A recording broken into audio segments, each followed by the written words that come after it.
Où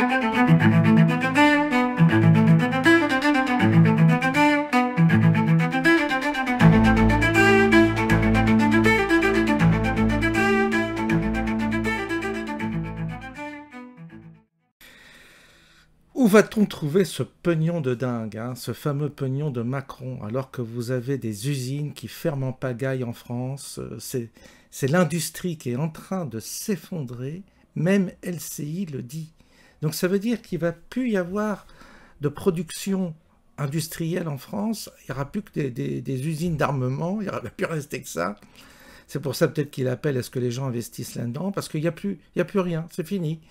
Et donc, il va y avoir du chômage qui va augmenter fatalement. Il y aura moins de recettes pour payer les pensions, pour payer les allocs, pour payer les retraites. Mais on va continuer à creuser le déficit. Et on pense que ça peut continuer comme ça. C'est ça qui est fou. On va écouter, même LCI le dit, hein, même LCI. Alors, vous voyez, on prend nos références chez Mainstream maintenant. La France continue de perdre des usines alors qu'on nous parlait de réindustrialisation. Mais que se passe-t-il, Catherine? Oui, on nous a vendu la réindustrialisation de la France, objectif fixé par Emmanuel Macron. Mais en réalité, il n'y a jamais eu de réindustrialisation de la France. Il y a eu des progrès.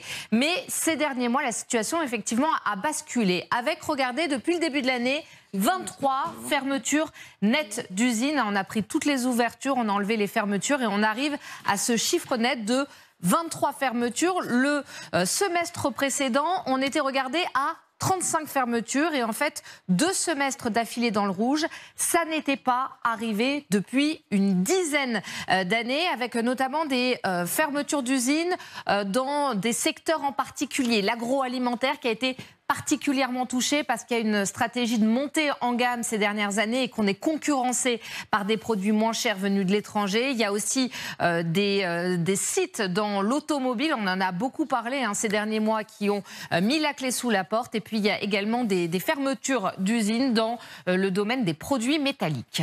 Alors Catherine, comment est-ce qu'on explique ce décrochage? Quelles sont les difficultés? Alors il y a un problème indéniablement français. C'est la France qui a été le pays qui s'est le plus désindustrialisé depuis 2007, depuis 1970, pardon.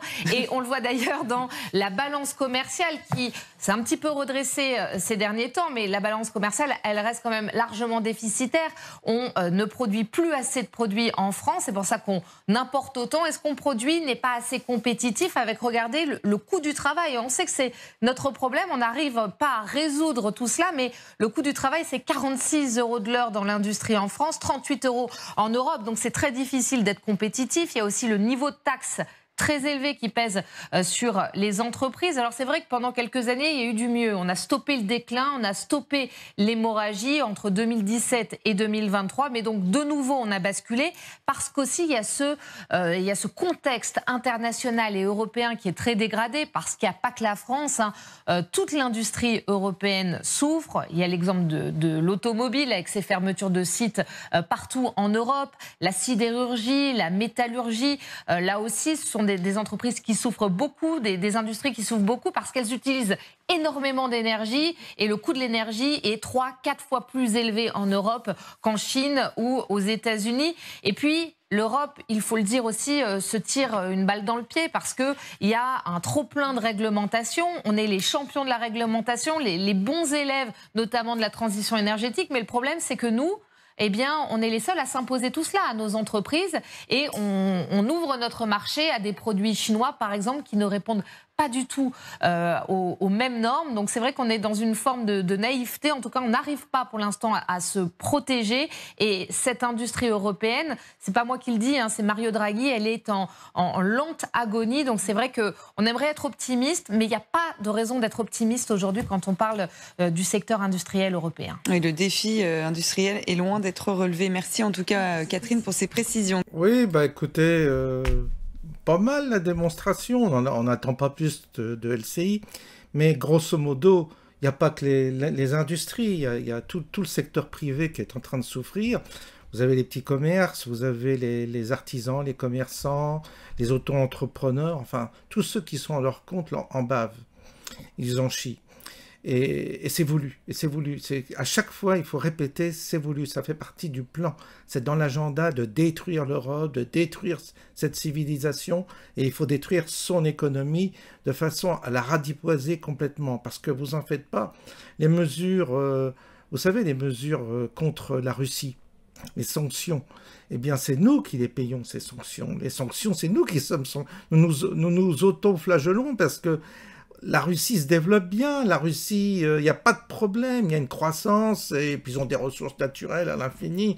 Donc, vous en faites pas, les Russes, ils vont se marrer quand ils vont nous voir avec nos sanctions. Parce que nous, avec nos petits bras, on va prendre des sanctions contre un continent comme la Russie. Vous imaginez la folie, il y a des Français qui pensent que c'est...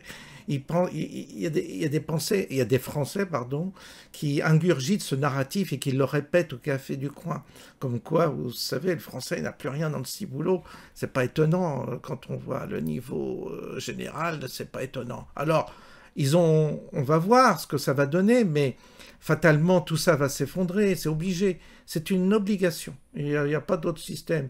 Tous les pays se développent, que ce soit les États-Unis, la Chine, l'Inde, la Russie, les gens bossent déjà, ils fabriquent des choses, il y a toute une manufacture qui fonctionne, les gens transforment des biens, c'est l'humain qui s'occupe comme ça, c'est la civilisation qui évolue de cette manière-là.